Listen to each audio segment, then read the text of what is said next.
Sudah sebulan sejak pernikahan putra bungsu Presiden Joko Widodo, Kaisang Pangarep, yang diadakan meriah di Solo dan Yogyakarta.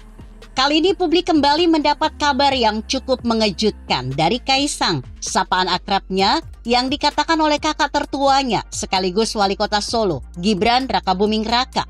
Gibran menyebutkan adiknya ingin terjun ke dunia politik untuk menduduki posisi eksekutif meski tidak merinci posisi eksekutif secara jelas.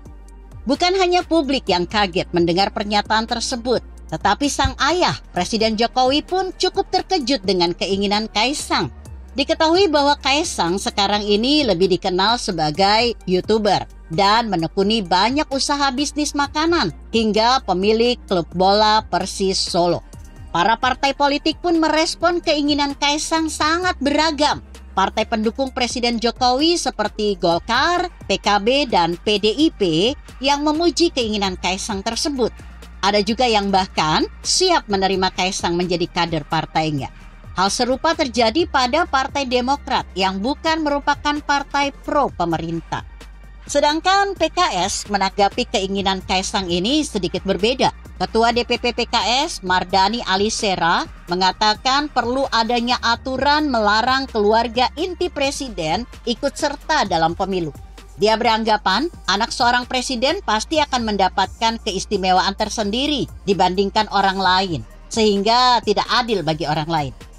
Jika melihat jejak politik ayahnya dan kakak-kakaknya, kemungkinan besar Kaisang akan masuk ke dalam PDIP. Partai berlogo banteng tersebut pasti akan menyambut dengan bahagia masuknya Kaisang yang anak presiden dan juga influencer yang cukup berpengaruh di Indonesia, pasti akan memberikan dampak elektoral bagi partai tersebut. Seperti yang dilakukan oleh Jokowi di Jawa Tengah dan menantunya Bobi Nasution di Sumatera Utara. Namun, masuknya keluarga Jokowi di PDIP seperti pisau bermata dua. Di lain sisi, masuknya keluarga Jokowi membawa dampak elektoral yang lumayan bagi PDIP. Tetapi, di sisi lain, masuknya keluarga Jokowi yang terlihat membangun dinasti politik di internal PDIP bisa membawa PDIP kepada persaingan dua keluarga presiden.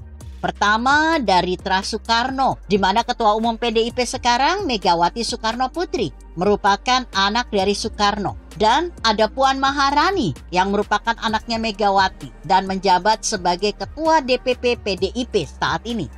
Bahkan dalam acara HUT PDIP awal Januari 2023, Megawati dalam pidatonya turut memperkenalkan kedua cucunya, anak dari Puan Maharani. Keduanya tertarik masuk politik.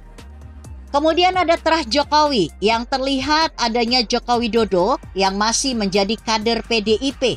Dan ada dua anak dan menantunya yang menjabat dua wali kota berbeda, Medan dan Solo, yaitu Bobi Nasution dan Gibran Rakabuming Raka. Dan jika Kaisang masuk ke dalam PDIP, ini akan semakin menguatkan dinasti politik Jokowi di perpolitikan Indonesia, terkhususnya di internal PDIP.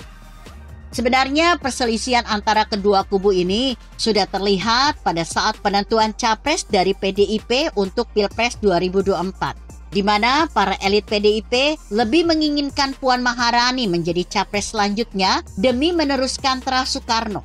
Sedangkan di organisasi akar rumput, PDIP lebih menginginkan Gubernur Jawa Tengah, Ganjar Pranowo, menjadi capres dari PDIP karena dianggap sebagai penerus pemerintahan Jokowi.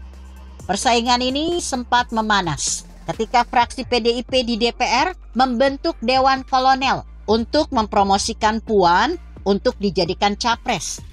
Tak lama kemudian, Ketua Ganjar Pranowo Mania, Immanuel Ebenezer, turut membuat saingan dari Dewan Kolonel dengan nama Dewan Kopral.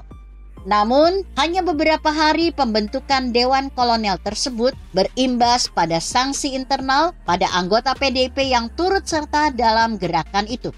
Dan hanya sekitar 1 bulan setelahnya, muncul isu yang menggemparkan media sosial dan portal berita di Indonesia, yaitu isu adanya upaya mengkudeta Megawati Soekarno Putri dari pucuk kekuasaan PDIP digantikan oleh Presiden Joko Widodo.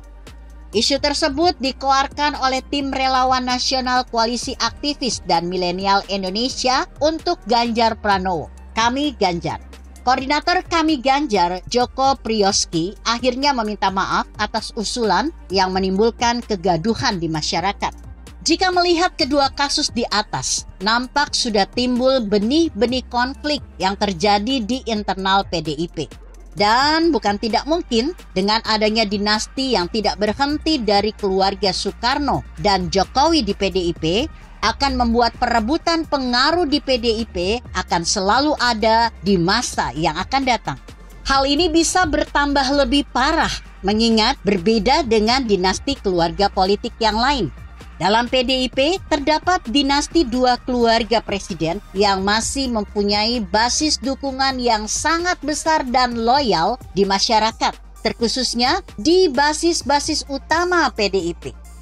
Dengan begitu, akan sangat menarik untuk melihat masa depan internal PDIP dengan adanya keluarga presiden yang kedua presiden, Megawati dan Jokowi, masih hidup dan sanak keluarganya dari generasi ke generasi hampir selalu jadi kader PDIP. Begitu kira-kira. Artikel ini ditulis Haris Riansyah yang disadur dari kompasiana.com dengan judul Tra Soekarno versus Tra Jokowi di masa depan. Bagaimana menurut Anda? Jika Anda berpendapat lain, tuliskan komentar Anda di bawah ini. Saya Emma, Karisma 90.